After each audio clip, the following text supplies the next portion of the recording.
My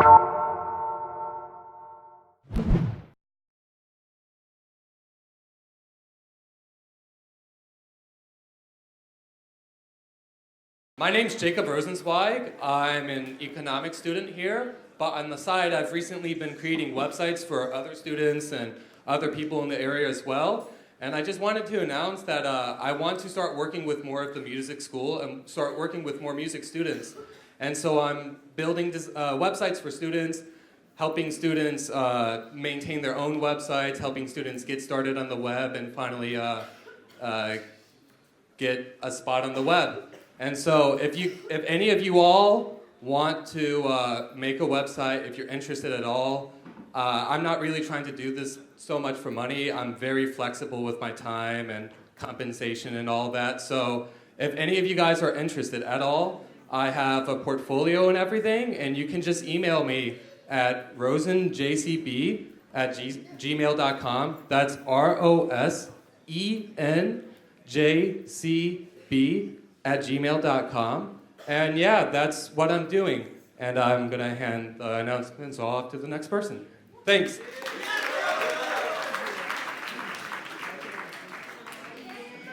Hello. My name is Imari, and so I have an EP that's finally coming out. It's April 6th, and to help expedite that process, I have Old English Entertainment representing me. So just be on the lookout for that. And again, my name is Imari, for those who don't know me. And yeah, there we go. Thank you. Hi guys, there's going to be an on-campus music festival April 3rd with a bunch of student and alumni bands and artists and local vendors. If that sounds like something you're interested in, we're having an informational meeting tomorrow night at 9 in Seminar Room 1 in the library. If you can't make it to that, then you can email me at erincrian96@gmail.com. Okay, thank you. 96. What's up, everybody? Damn, this is loud as fuck. So I'm coming to thank everybody for coming out to Best High on Wednesday. And also, we're having another show on Wednesday at the Willow Bar, and then having a show, Thursday at the Willow Bar, and then another show on Friday at Howlin' Wolf. So please come out. And if y'all know Time Black Star, like, he's performing with the Murals and Made Groceries. They're like a little band around here.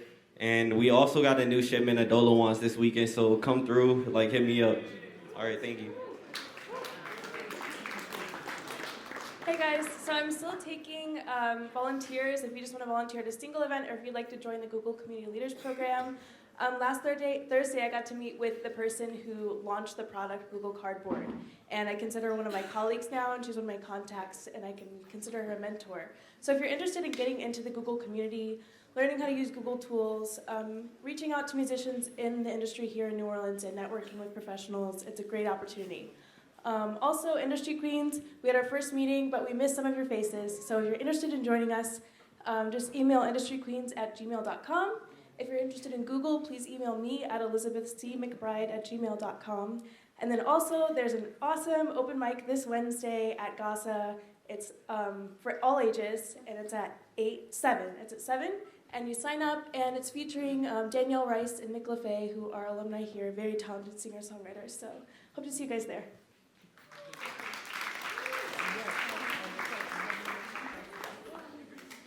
Hey guys, I'm Katarina. I'm Kelly. And we work for the Loyola New Orleans Feminist Film Festival, which is happening here in Nunamaker on Saturday, March 5th. It's from 2 to 7 p.m. and it's completely free. So you should come and watch movies. Okay, and I'm also doing a PSA video that will be in the entrance of this film festival, and I need women volunteers to come read a comment or two that's on the blog, Shit People Say to Women Directors, and it'll be happening tomorrow. I'll be filming from 10:30 to 11:30 in the Women's Resource Center, which is on the 3rd floor of Marquette. If you guys want to stop in, read a comment or two, I'll be there.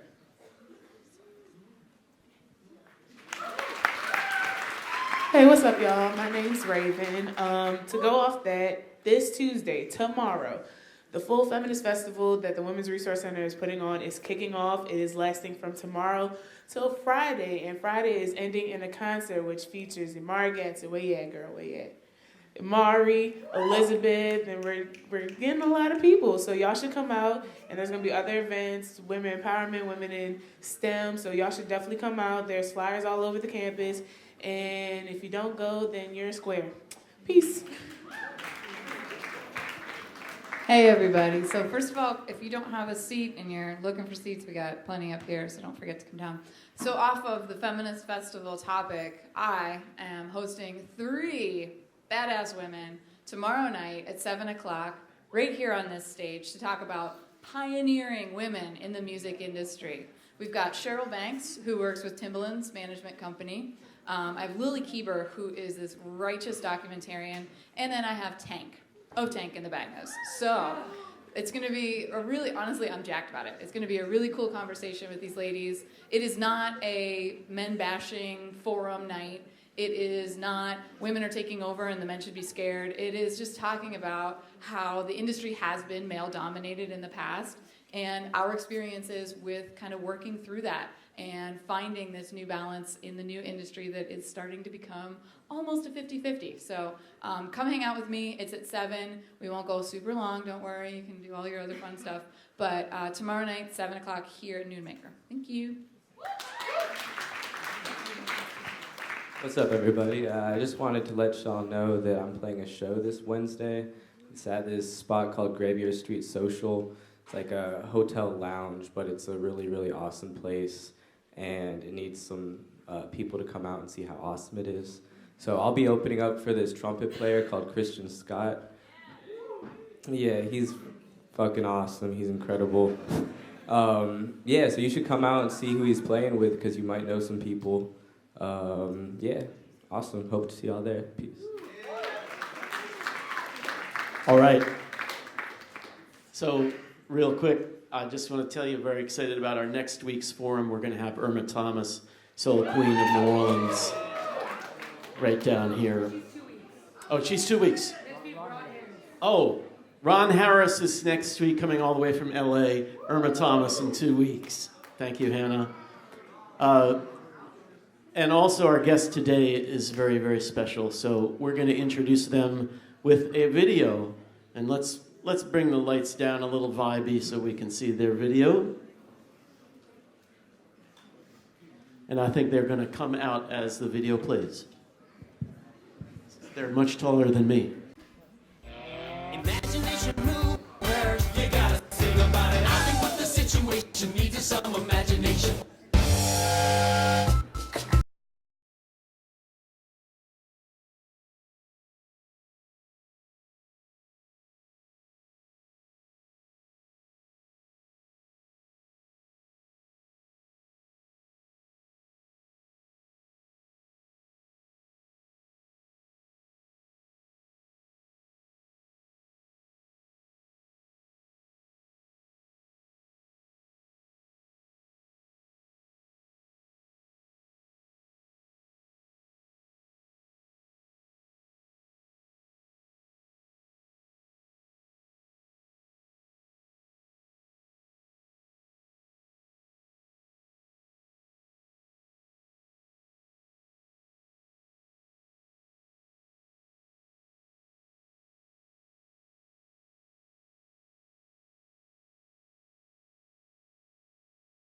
But I said play it anyway. So I hope you enjoyed it, and even in that form.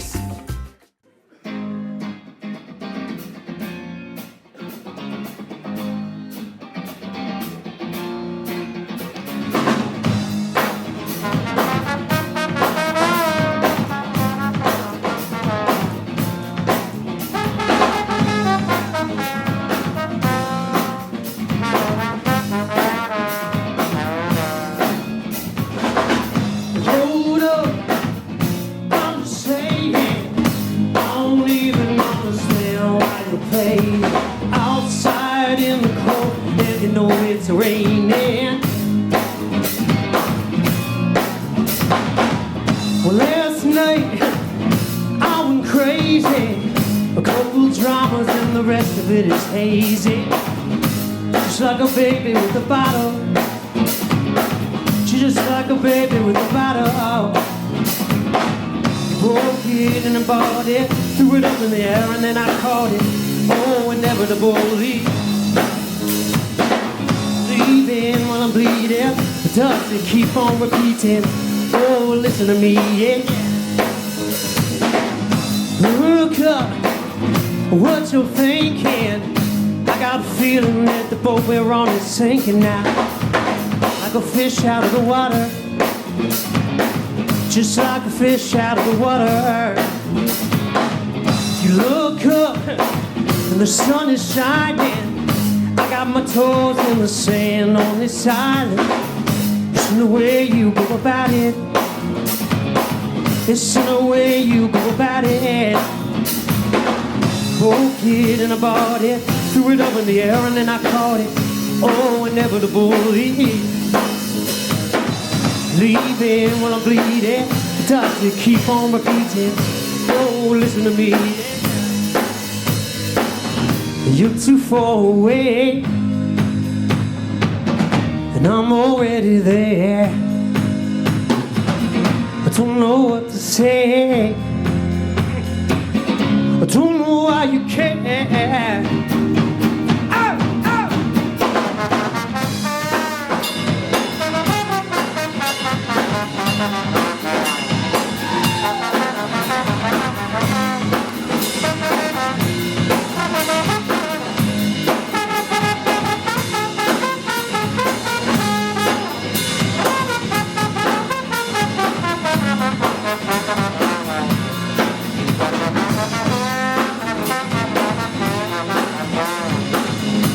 Stay on this. I said 1, here come my 2 to the 3 to the 4. Everybody asking me to play more. Give it up for Jeff out. I said 2, here come my 3 to the 4 to the 5. Now we're looking at up to the green eye. I say everybody in the club getting tipsy. Everybody in the club getting tipsy. Not just yet. You're not old enough. Everybody in the club getting tipsy. Yeah, everybody in the club, come on, just me, just me. You broke it and I bought it, threw it up in the air and then I caught it. Oh, inevitably, come on back. Leaving and I'm bleeding, but does it keep on repeating? Oh, come on, Jeff, take me out.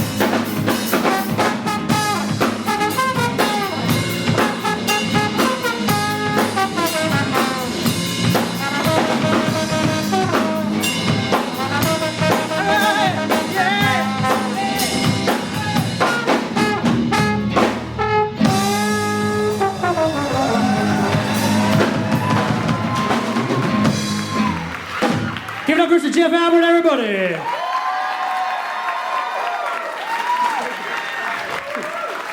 So, the trick to good showbiz is bring a ringer. Rich Collins, ladies and gentlemen. Thank you. And also, some of you might recognize Steve Panacek on bass. I brought 2 ringers. And I brought 3 ringers. Kyle Melason on the drums there. So we're going to play some and talk some. Actually, I had no intention of playing on this, but when this thing first came up, Rich and I emailed, and he said, "Oh yeah, I clicked on your website and I saw that you're a trombone player, so you should totally come play." So here I get to play happy major tunes today. We're gonna have a good time. And Steve vouched for you, by the way. So you weren't sure? I was not sure. So Steve, what's the deal with this? I vetted you. Yeah. Okay. Cool. That's good. That's another important lesson to learn. So. I'll start with sort of the obvious thing. You love music, you're a songwriter. How do you find yourself on the Disney Channel in a blue jumpsuit? All right, well, hey, how many of you guys are young enough to have seen Movers when you were kid-like? Yeah! All right. Awesome. Doug is always very excited. We're hoping, by the way, all my Mover colleagues and I are hoping that soon we will be old enough that we can go do an ironic college tour. So please, Instagram or face tweet, all that stuff, please build that buzz for us, please. We need it. So, but to answer your question, how did it happen? How did it happen? Okay, how much time do we have? How did it happen? All right, so look, the scene is Lakeview, New Orleans, 2002. For dads, a lot of little kids in our lives, and we were at a birthday party at my friend Scott's son's birthday party, and we were saying, after having seen The Wiggles, we said, what kids' entertainment, what children's television needs is a television show that will combine Mr. Rogers. Do you guys know what Mr. Rogers is? Mr. Rogers with the Red Hot Chili Peppers. That was the conversation. And there was beer involved. I just had a vision of Mr. Rogers in a sock. Oh, no. Jeff, you went there, man. You went there. It wasn't beer, Rich. It was idea juice. It was idea. In Movers world, and we call it idea juice. But so anyway, there was a conversation at a birthday party, and then a few days later, we did something that probably doesn't normally happen after a conversation like that. And all four guys, Smitty, Scott, Dave, and I, got together at someone's house. I don't remember who. And just after the kids went to bed, we started sketching out the ideas. And in that conversation, we essentially built the show, built the whole idea for what Imagination Movers would end up being on Disney Channel. We just sketched it on a napkin, talked about it, had a lot of fun. We actually even wrote the theme song within maybe the first two conversations. We wrote the music that became the theme song. So it was an early conversation, and we just got struck by the fact that this, we were all doing other things, and we thought this would be really fun to do. And then a lot of other stuff happened. So it was conceived originally as a TV show. It was Scott, my colleague. He's a funny man. He's very funny, and he would do. He had a friend at WYES over here in Lakeview, and he would do every year that he would be like appear in these little funny promos they would do. Like for the beer tasting and stuff. I don't know if they still do the beer tasting. But anyway, so he had friends over there, and so that was kind of our original thought. Let's make a show for PBS. Yeah.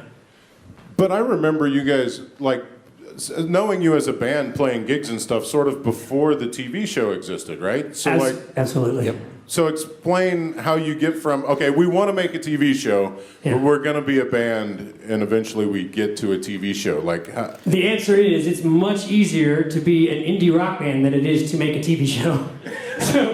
So at that time, here's exactly what happened. I went and spent $5,000 that I didn't have to buy an Apple computer, an M-Box, one keyboard, and one $150 microphone. And the cables and all the other sort of junk, and set up a little studio in the back of my house. And with that gear, we recorded music, started burning CDs, and just really, in every way, acted like an indie rock band. We just burn our own CDs, give them to friends, and we all hit like all the kids' birthday parties at City Park, just passing out CDs. It was not creepy. It was never creepy. No, I mean, okay, it might have been creepy occasionally, but. No, what here, we kind of think about it as that it's only in New Orleans this could have happened because, okay, so in New Orleans, people prefer Domalices or Parkway to, Subway, right? And so I think as soon as, like, our buddies, everyone we knew was having kids, and so as soon as they said, hey, can you believe that those guys are doing this? Let's support them. So people would, buy a CD, and what really did happen was we started getting hired to play. It started at parties, or like a little event at City Park, and then it pretty quickly it turned into festivals and things. Right, because I remember I think we talked about what year this was, probably 2002, maybe even before that, playing a thing at the Children's Museum with Michael Ray and the Cosmic Crew. And the headliners were like these dudes in these blue jumpsuits. I'm sorry, I keep saying jumpsuits. They're coveralls? Is that coveralls? Yes, I corrected you. They're coveralls. Technically, what we wear are coveralls. Yes, sir. And I remember jumpsuits is acceptable, not on Jeopardy, but to me. And I remember my first thought is, who are these goofy guys in the blue jumpsuits? And then we hung out for enough of your show, and I thought, well, that's actually pretty good. It's a fair question, though. Yeah, and because on the front end, you're like, this is not a rock band, but it was a fundraiser at the Children's Museum, and so you were doing lots of these types of things. How do you get from we want to make a show for WYES to we're actually on the Disney Channel? Okay, so all four guys in this group, our previous careers, I was a journalist. I worked at Gambit, the weekly newspaper here, through the 90s. That was my out of college job. So I knew I had a lot of PR and media contacts. Scott was an educator, so he had all that world of academic approval and all the things that kind of give us credentials. He knew all those people. Smitty's a firefighter, so he was able to kind of just work just that whole other angle. Dave was an architect, or is an architect, but he also extremely logical person, detail-oriented person. So we all have these different skills, and so on any given Tuesday back in the early aughts, you might find me in my house mixing a song. Scott at Newman, where he used to work, using their office supplies and equipment to promote Imagination Movers. And everyone was just doing all sorts of things. But essentially what happened with us is we built a lot of momentum up. And so people were showing up to our events. We would get 1,000 people showing up at Children's Museum. When that happens, you get some momentum automatically. And then combined with that, we were hustling like crazy. So I had a filmmaker friend, and he happened to be going up to Nickelodeon for a meeting. We'd be like, hey, please pitch us to them, take this CD, and we will, we'll cut you in. All that, just doing whatever we could to get the idea out there. And there was probably 30 things like that happened. But the one that specifically happened, the thing that brought Disney here was in 2005. There was a man that we knew, a friend of a friend of a friend, who was an executive at Jive Records in Los Angeles, and he brought some mover stuff to the woman that runs preschool programming at Disney. Her name is Nancy Cantor, and a guy named David Agnew, who was in charge of Walt Disney Records at that point. And they came here, they flew to New Orleans, saw us play at Jazz Fest in 2005, took us out, wined and dined us that night, and that began the whole relationship that turned into the show. Cool. I don't know if Billy's here to hear me pointing this out, but notice how their team was built, right? I'm just going to throw that team word out, right? Like different people covering the important parts of each of those jobs. I just like to point out when guests say things that we say in class all the time. That comes in handy. All right, we've talked enough. Why don't you play something, and then we'll talk some more. All right, so I'm going to play a mover song. I'm going to play a mover song.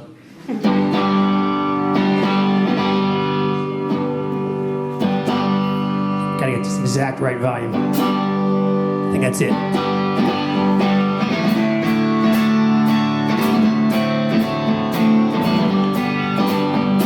Well, little big Timmy Johnson started to cry. Well, he wasn't big enough to ride the rides. But his big brother and his sister had all the fun. Little big Timmy Johnson was 3'1". Timmy said, one day I'm gonna be tall. I'm gonna learn to dunk a basketball. Well, pretty soon his family was amazed. Sure enough, young Timmy started to change. He's growing up. He's growing up. Oh, he used to be so little, not big enough. He's growing up. He's growing up. Oh, little bit Timmy Johnson was growing up. Pretty soon he outgrew all of his jeans. Well, as a matter of fact, he was busting out all of them seams. His mom and his dad, they didn't know what to say. Well, as a matter of fact, you know what happened yesterday? Now, by the time young Timmy had reached 12th grade, he was a little bit taller than the Empire State. His best friend was Godzilla and King Kong. It's funny singing this to you guys. They found out that he was twice as strong. He's growing up. He's growing up. Oh, he used to be so little, not big enough. Help me out. He's growing up. He's growing up. Oh, little bit Timmy.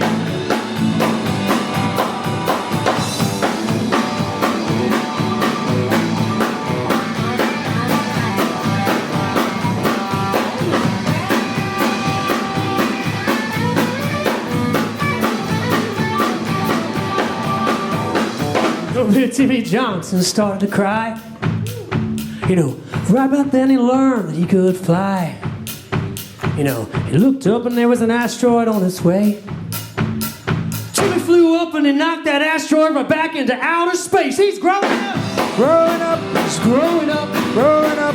Oh, he used to be so little, now big enough. Big enough. He's growing up. Growing up. Growing up. Growing up. Oh, little bit Timmy Johnson was growing. Oh, yes, he did.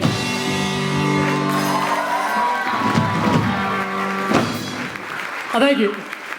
I realized halfway through I'm singing to 20-year-olds. It was weird. Yeah, but by the third chorus, they were singing along. You guys are growing up. You're growing up. So your frontal lobes are almost fully formed. So I've got teenagers. Yeah, me too. So you've got a bunch of songs like this. I just want to say one thing. Yeah. I'm going to pander. Yeah, go ahead. Can I pander? I look at you guys and it gives me hope.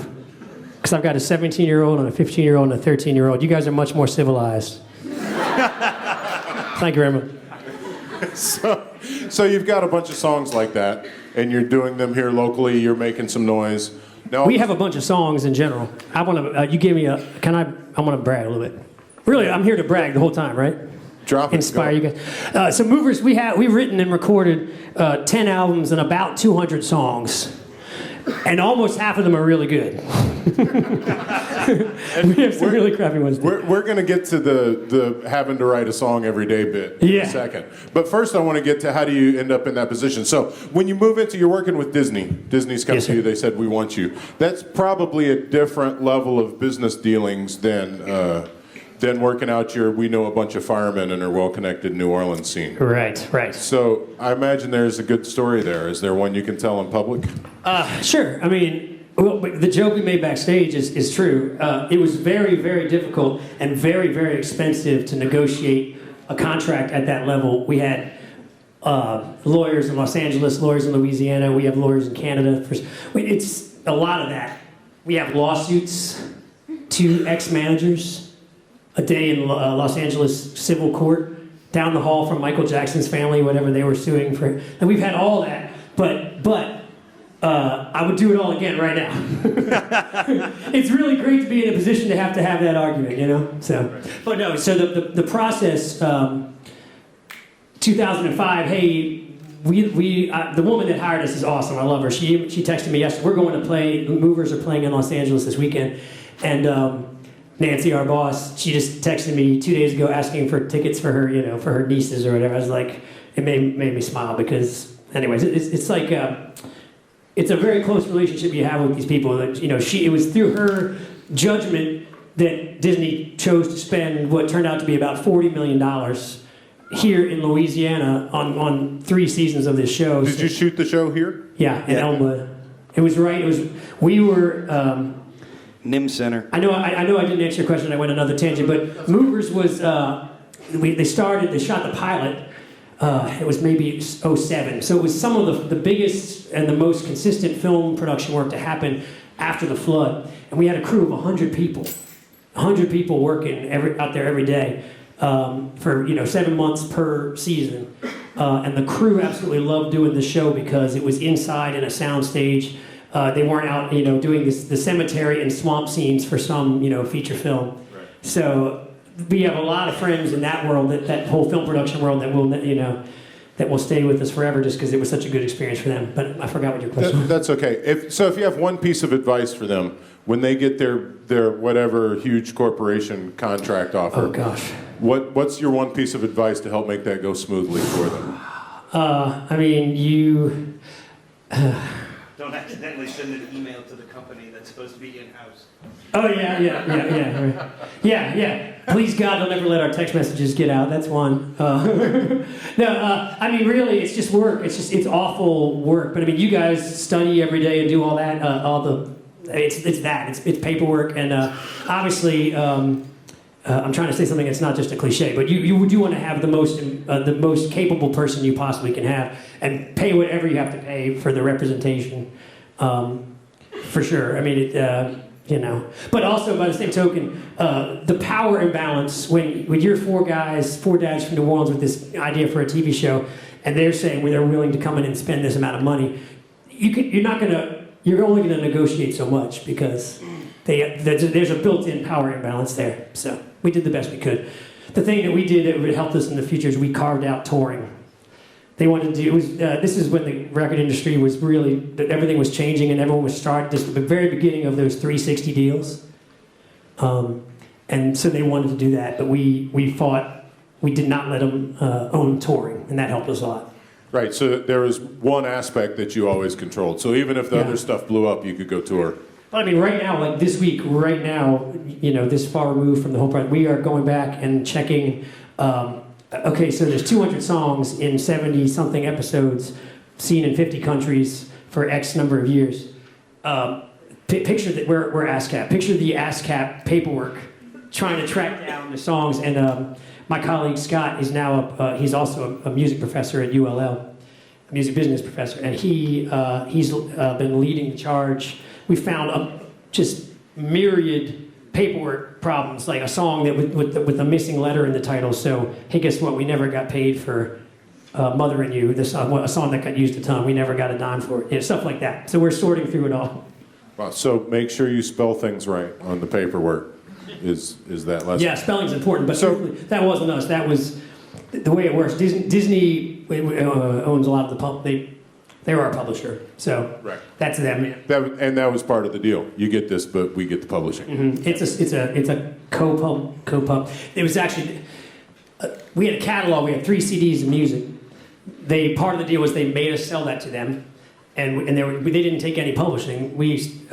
But there's a fine print that if any song of ours that did get used in the television show that was broadcast, they would split the publishing with us. So it changed. So you probably have to be able to write a song pretty fast to come up with 250 songs over 3 seasons. Only 200. Oh, 200, sorry. Didn't mean to give you too much credit. Right, so like you essentially had to have a new song per show.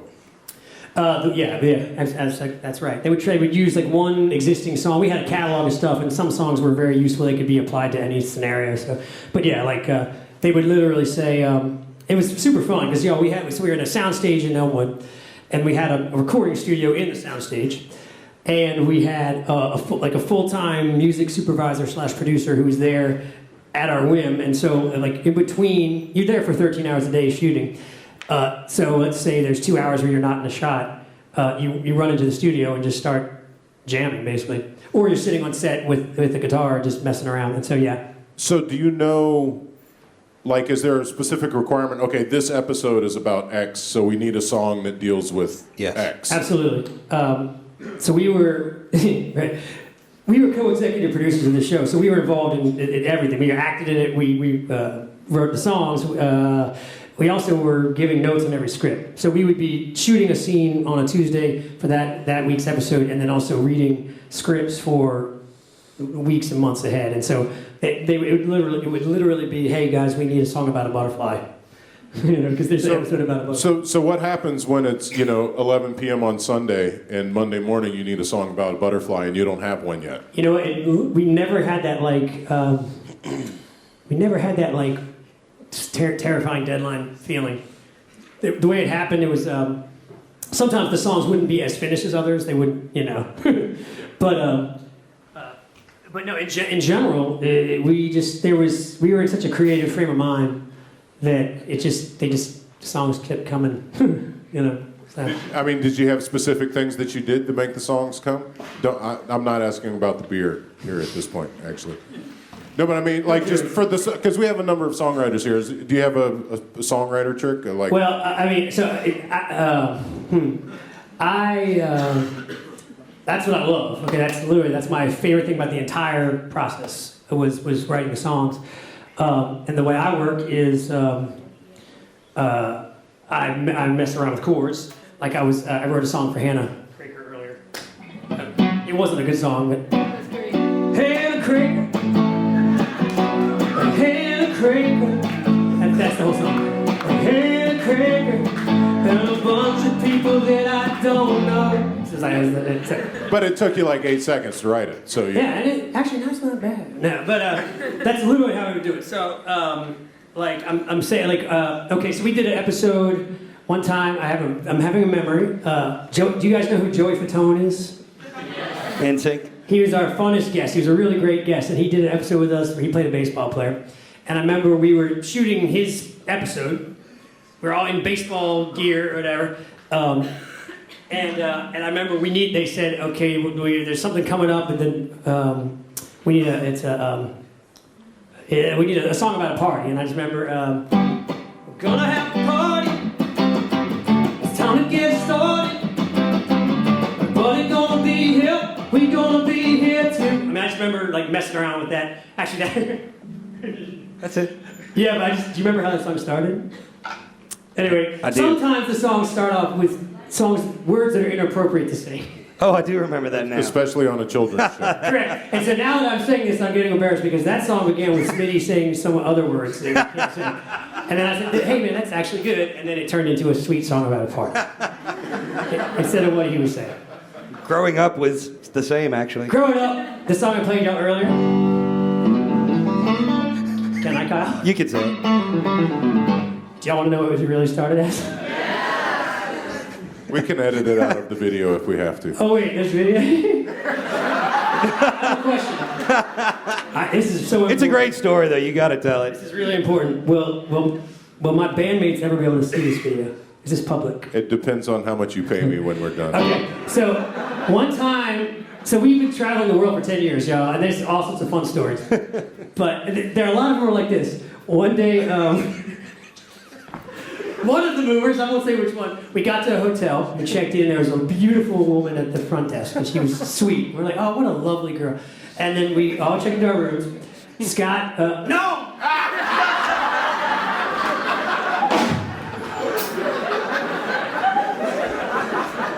Not Scott. Somebody, I don't know. It was mover Ed. All right, I'm gonna have to make this much more bland now because I used his name. But basically, there was a plumbing disaster in his room, this person's room, and so he called down for help, thinking they would send up the maintenance person. So we're all walking out to get dinner. And as we're walking down the hallway, we see the pretty girl with a plunger. With the walking past us with a plunger. So we wrote this song.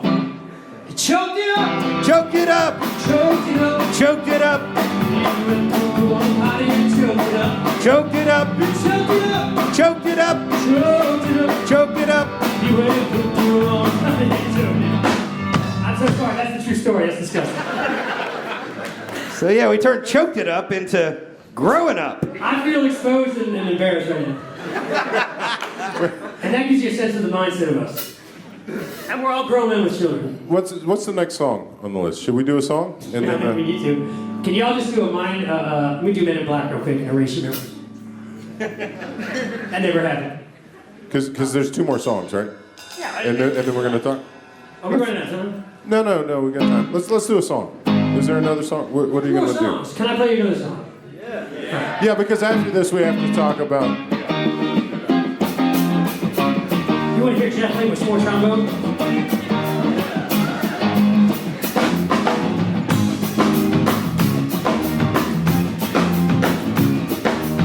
I can't believe I told this story, y'all.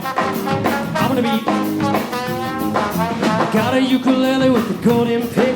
Gonna write a pretty little song with it. Tell my little baby that I love her so. Got a guitar with a silver string. Sound like heaven when you hear it ring. Open up the gates and let them sing for you. Oh, you, yeah. Na na na na na na na na na na na na na. Tell my little baby that I love her so. Whoa. Na na na na na na na na na na na. Tell my little baby that I love her so. Whoa. Pounding out a rhythm on a beat up drum. Today I'll get it covered up in platinum drum, and I'm playing a rhythm for you. Diamonds all over my microphone. Spotlights hit it, gonna see it shine. Say that you love me and I'm gonna give it all to you. Yeah, na na na na na na na na na na na na. Tell my little baby that I love her so. Whoa. Na na na na na na na na na na na na na. Tell my little baby that I love her so. Whoa. Rock the rhythm one time. You you are the reason that I got the right. Bring it back to you, bring it back to you. Star come out at night, your eyes are twice as bright. Bring it back to me, bring it back to me. Yeah, you better stop right where you are. See what I see, shine like a star. Stop right where you are, see what I see, shine like, come on.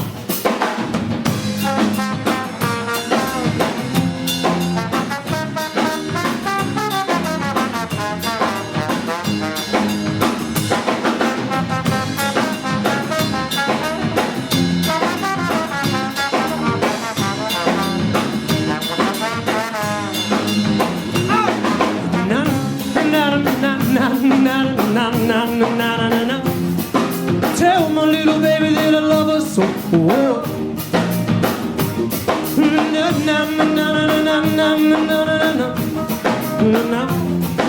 Tell my little baby that I love her so well. Yeah, yeah, yeah. I have a favor to ask you guys, truly. Okay, so I have a new record. It's called Golden Pig. That's the name of the song from the record. And I have a video on YouTube. If you would, watch the video on YouTube. I get more views. I'm trying to get to 5 million views. I'm over 5,000 right now. So I am so close. Revving up right now. But if you would watch that would be another 200 views. So please do. So that's obviously not about like growing up or choking up a toilet or anything. So you've obviously moved on from purely children's songs. Jeff, here's the thing. I can't talk anymore. I'm terrified I'm going to say something else like I just said. No. I'll save you from that. I promise. We'll get back to business and songwriting and stuff. I'm like traumatized. I told the story about the toilet. I've said much more embarrassing things on this stage. You're totally cool. So all of this comes out of you like writing songs. That is correct, sir. So what's your current business approach? Like you've taken this thing of, okay, I've been on TV, like, you know, people's daughters look at their computer screens and say, oh, I remember that dude. Right. So like, what's your plan now? Moving forward, what's next? Jeff, I'm in a precarious position, sir. Because, so we were living large, right? Movers was great. Okay, so look, in 2011, we went on tour, 2 tour buses, an 18-wheeler, and various and sundry other things. Video guy. We had a video screen, and we had Bon Jovi's Video Guy. Like, we were living it, right? But then all these things run their course, so now we do tour still. But like our biggest day we ever had was around 2011. We played for 7,000 people in one day, hard tickets in Chicago. So that was like, that's, except for Taylor Swift, that's a very big amount of tickets to be able to sell. And so life was good. Right now we go out and tour. We do it in a much more lean way. So now you just have like Nickelback's Video Guy? Exactly. We have Nickelback's Video. So we have to tour more, you know, in a much more reasonable way. So that's how we keep the lights on. But for me, what I've been working on and hoping to do is, so we wrote all this music for Movers. We won an Emmy for one of our songs for Movers. It's sitting on my piano a mile from here. Thank you. Emmy Award-winning Rich Collins. So all that hoping to use that as grist for the mill to continue to be able to create more music for film, television, and ads. And so actually this new album I just did, one good thing for me that's happened right in the past month or so is that I have a new agent that's helping me, representing me, selling these songs to the film and TV world. And I've had 2, because I can write fast and I can basically produce the whole song, like I'm a one-man shop. I have 2 theme songs out right now for 2 other shows. I don't think I got one of them. I'm pretty sure I didn't get it, but you write on spec. You might get a little songwriting fee. I got my little fee, but one of them is out there. It's a really strong song, and I had a really great vocalist here in town come and sing. So I'm hoping that one goes. But so that's my world right now, trying to build the business as a songwriter, one-man shop. Do you find in that sort of theme song space that there's particular musical styles that people like? Does it vary with the show? Well, that one, what I got for that, it was actually cool. this is the neatest version of this that I've done so far. I basically got a call. Hey, there's a call for submissions. Here's the info sheet, and the info sheet said, well, I don't think I didn't sign a non-disclosure for this. The one I signed today, I couldn't talk about. This one, it said it's a show about a girl and a horse, and we wanted to sound like they gave me 4 songs that they referenced. One was "Home" by Edward Sharpe and the Magnetic Zeros. I think I said that name right. I hope I did. But basically, they gave some songs. It was all kind of that indie, rootsy, stompy kind of vibe, and so I wrote a song. Did you ever get one that says we want it to sound like the Imagination Movement? Hey, I'm sure. Yeah, absolutely. So do you do most of this writing specifically for like calls, or do you just have stuff that you've written that you're out shopping? Like, explain that process. Both. Like that song "Golden Pink" right now. If you see the video, it's a very nicely produced piece of music, and that one's one I'm shopping. And I can see it in a paper towel commercial. I don't know about you guys, but anyway, yeah, I'm shopping them all right now. Is that a? I mean, it used to be the commercial thing was like, oh, real artists don't do that. And now you see Beatles songs in car commercials and whatever. Yeah. You know, that whole world has changed. Yeah. I mean, yeah, it sure has. When you're our age, you live through different eras, right? I mean, right. Do you guys even think about what is selling out a thing? Yeah. It's still a thing? Are you judging me? I thought I was safe. I thought this was going to be fine. I thought your whole generation was fine with this. Oh, crap. They still think it's a thing. That was like the 70s. All right, fine. Anyway. But if you write the song specifically for the paper towel commercial, that's not selling out. Okay. That's just a gig. Yeah, okay. Right. No, yeah. So. Well, you got kids to feed. Yeah, look, I got 5 children. All right? So, do you have... college costs these days? I feel like I'm at the Republican debate. We're all just screaming over I each do other. want to talk about that. Do y'all have any questions? Let's get some. Deirdre. Did you ever have a turf war with the Wiggles? Oh, the W word. All I want to say is we would totally win. It wouldn't necessarily be me that's the reason, but we're tougher. Not necessarily me, but in general, overall. I mean, Kyle's tough. I just had this picture of like lots of 3-year-olds with, you know, like movers and wiggles tattoos and stuff. I will tell you this. You're giving me to say with. There are definitely movers tattoos out there. Yep. And we get to see all through social media. But Kyle's going to keep his pants on, so we're safe from now on. I saw a hand up there somewhere. Was it Doug? At what point did you really start to say, okay, now this is really time for me to start transitioning to that one-man shop sort of setup as your like primary focus? Well, I mean, it's all just happened sort of naturally. I mean, so Movers was so busy that it's all we did for about 7 years, and then now we have an animated television show that was developed over the last 2 years with the animator out of Toronto, and it's being pitched right now. I dearly hope this thing gets picked up and developed, you know, and you'll see it on Netflix in a year and a half. But basically, we go out and tour on the weekends now and just sort of, you know, manage the brand. We have merch that we sell every day and have to send it out. But there's plenty of time to do other stuff, and so everyone's just sort of been thinking, you know, how can I use my talents? And so for me, it was how to try and produce music. But I mean, I'd be lying if I said it's, I've got tons of prospects in that world, but, it hasn't really taken off. Did you just say you're the one who ships out your merch every day? No, I mean, no, we do have, no. Okay. No. I was going to say, that made me feel a lot better about those CDs I have to mail when I get home. Yeah, no. I ship out my own CDs. Like the Golden Pig, I send one out every day. I print out the thing in my printer and send it. But no, Movers, we have a merch deal with a company called Bravado, which is one of the big players, and they gave us an advance about 6 years ago, and we're still paying back that advance. So, I mean, we're still living under that deal. Yeah. So they handle a lot of them. Yeah. I was gonna actually ask, since Disney offered you almost this 360 deal, did you guys get like a hefty advancement? Yeah. I mean, yeah. It's certainly, yeah. I would say, yeah. Yeah, sure. It was a ton of money. It was great. But it's all gone. But they've spent it all.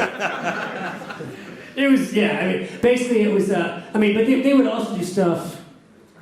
Yeah, there was times that you have opportunities where, like, in fact, I said they'd be held touring out. There was a conversation happened in the French Quarter a year or two into the relationship. A guy came down and he said, look, you guys you need some cash? You guys cash starved? And it was like, I'll give you $100,000 right now if we can just do this touring deal. And, for us, at that moment, that didn't make any sense at all because, $100,000 split 4 ways after taxes is this or that. And the touring was worth to us and proved to be worth a lot more than that over the next few years. So there was advances that came up over time, but not all of them were worth taking. So when you're on the Disney Channel, do you get like free fast passes for? Yes, you do. We did. I will tell you what. One of the coolest things I ever did. You don't get free fast passes. You get a guide, a woman in a van that drives you up around like the employee side of all these things, drives you up, walks you in. But the only thing is this: I had my whole family when we did this, and I felt terrible because they walk you in and they put you in front of everyone, including like the special needs people and everything. Like they just walked us right in front, and they didn't even give us a chance to not do that. So we did that. I felt terrible. That happened. I'm sorry, I didn't mean to bring up that traumatic moment. That's right, rock and roller coaster. Me. Well, I feel like everything you ask me is a normal question, and I say something terrible. Can you ask both of them some information? I really shouldn't have this in my hand. So, being a musician for children and that kind of stuff. Yeah. You know how normal artists like pregame and try to pump themselves up? Yeah. What do you do to pump yourself up for a children's concert? I think I understand your question. If I read between the lines. How taking shots before the concert? Like pump yourself up. It's shots, but it's apple juice. Look, I could go the wrong way in that question. I'm not going to. Boy, could I'm taking the moral high ground back, and I'm gonna answer that question with total sincerity. And the answer is that no, obviously we don't do any of that kind of stuff, but we love playing. We love it. It's so much fun. This guy is so much fun. The other movers are fun. We are like brothers. We like this weekend. We're all excited. We used to dread going out on tour. Now we're like we can't wait. It's very fun. And so the show that the movers that we've created over the last 10 years. I mean, we've played so much, and it's such a special thing. You have to like be gripping and entertaining and fascinating the whole time. And we've got it down like this condensed, really entertaining show where all sorts of funny stuff happens throughout the show. We have these giant leaf blowers where we spray the entire crowd with toilet paper. We have smoke cannons. We just do all these things. All the songs we've got in the set now are very fun, interactive. So we don't do all the crazy rock and roll stuff, but the show was a blast. But I will say this. One of our bus drivers, during the big crazy time, he told us we were the most boring band he ever drove. I can tell you what he does to get ready for y'all backstage. He was doing push-ups. I was. Yep. Yeah. Yes. Where does one acquire said toilet paper can? I'll tell you what, I was talking about how each mover has their own skills. Okay, this is a perfect example. So one of us, I don't remember who, said, wouldn't it be great if you did that toilet paper thing when you shoot it? And Dave Poche, he is like the MacGyver of our group, and he straight up built them. I mean, he just built these things. I mean, so that's what we do. We use Dave's custom leaf blower toilet paper dispensers. After the tour, a lot of toilet paper in this. It's a hot rodded leaf blower, basically. After the tour, there might be one for sale. Doug, you should hit. I did have a fan send me a picture from Fuller House, the TV show Fuller House. And yeah. And so we're suing them. Dave Collier is toilet papering, so there'll be a cease and desist in the mail absolutely. shortly. We're going after with everything we got. Everything. Which is not much, but yes. Yeah, Paul.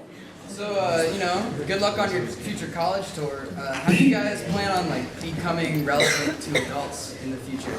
Well, movers, kind of are.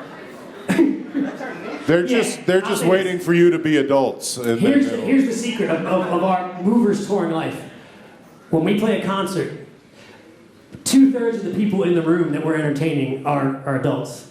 most kids shows, like say, whatever it is, the circus or whatever. Did they have the circus anymore? I don't know. Kids events, oftentimes one parent will take like 3 kids because it's like who drew the short straw and has to go to this thing. Our show is so fun. Again, the Red Hot Chili Peppers meets Mr. Rogers. It's intended to entertain the grown-ups. So oftentimes both parents come with one child or two child. One parent, 2 children, maybe a friend. So like we have a lot. Our show is really designed to entertain the grown-ups too. I heard a radio interview with Taj Mahal recently, and he was talking about he did a children's record that apparently did really well, and he said the trick was to make children's music that the parents don't mind listening to. That sounds right. And I have to say, like, I never got mad at my kids when your show was on. I was like, okay, I can deal with that. If that's what I got, we it's try okay. to make it try to make it as cool and as fun and the songs as awesome as possible. Anyone else? One more. Yeah, sure. I was wondering if, as you've gotten done with the show, if your reputation from the movers has affected how you've been received by like potential employers with songwriters, or if there's just contemporaries and stuff. If there's any problems with that. It's weird. Yeah, I'm not sure. It may. For me, yes. It's sort of like the Gilligan's Island thing. Like the guy never got to play End of the Park because he was Gilligan's Island, and that was a show in the '70s, by the way. 60s. But no, I think there is a little bit of that. Like I've got a lot of friends here. Like I've been knowing guys at just from being around forever. A lot of guys my age at Jazz Fest and all these festivals. And right now I'm actually headlining Earth Fest, me solo, in a couple of weeks. Please come. But there's a perception like, hey, you're just all you do is the kid stuff, right? So that is it's a tough thing. But fortunately, my music that I do on my own is I'm inspired by like Paul Simon and Jack Johnson and people like that. So it's nothing that's gonna horrify a child if you took them to the show. It's more dark wave, new metal. Right. Yeah. So you're finding it difficult to like after you've been writing like maybe 20 kid songs 1 week to like go back and write like an adult song without using like kid in the song? Yeah, it took me a while to figure out what to write about, and I would say this because what credible voice or tone of voice or perspective can a guy who's hey, this guy produced and starred in that TV show for kids, like what can he say outside of that? So I find that like on this record, a lot of it, what it is, it's stories about it's like love and life, and from the perspective of someone who's now 40-something years old, who's been around and seen a lot of ups and downs, successes and failures. So it is weird, like because you can't, like I can't really, with any sincerity, do like a swaggering, like pickup song or something like hey baby. It would be super weird, right? Good, yes. Don't make me say anything bad. Yeah, no, I was about to, but I caught it. Yeah, I think we'll do one more song. I wanted to show you one last song to give you an example. So again, 200 songs-ish for Disney over those years. And they were written for different things. So like, hey, there's an episode about a butterfly, we need a butterfly song. We had an episode about, the premise involved wind, okay? And so we wrote a song called Gust of Wind. It was a funny episode where anyway, watch the show and you can look it up on iTunes. But anyway, we wrote a song, but this was right after Hurricane Katrina, and so we wrote a song that was sort of about what they wanted, but also sort of about our experiences living in New Orleans. I always, that's funny. I'm the one mover that forgets to mention this. In the middle of the entire process of getting Movers launched, the flood happened. Katrina. I don't know if you heard of that, Hurricane Katrina, and 3 of the 4 guys, and our office, and our gear, and my studio, every single thing was under 12 feet of water for 3 weeks. So we lost the entire thing and had to start it over. But so we wrote a song that was a little bit about that.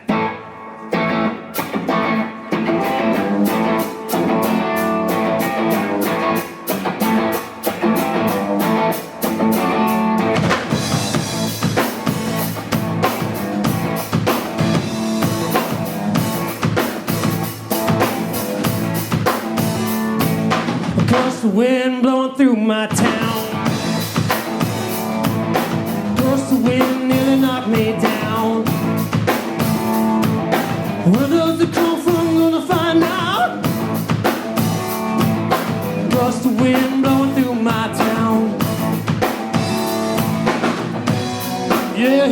go again. Oh, here we go again. Almost shit. Girlfriend, I'm gonna make me cold.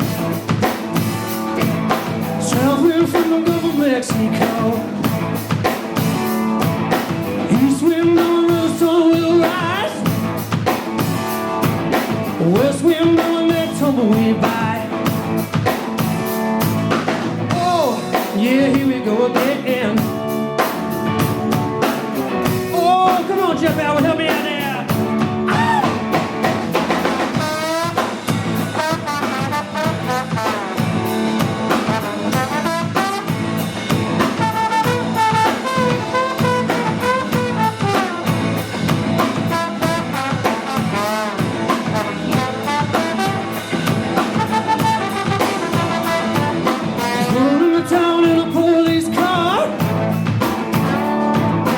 Daddy said I took you just a little too far. And that man in the girlfriend line. Yeah, they can't catch me cause I haven't done right. Oh, yeah, here we go again. Oh, no, no, no, no, no, no, no. Oh, now here we go again. Thank you all very much.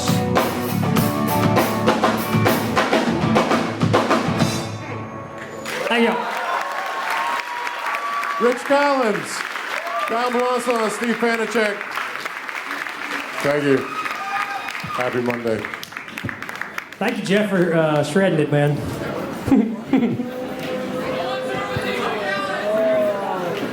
Still can't believe I said that thing about the potty. If I hadn't said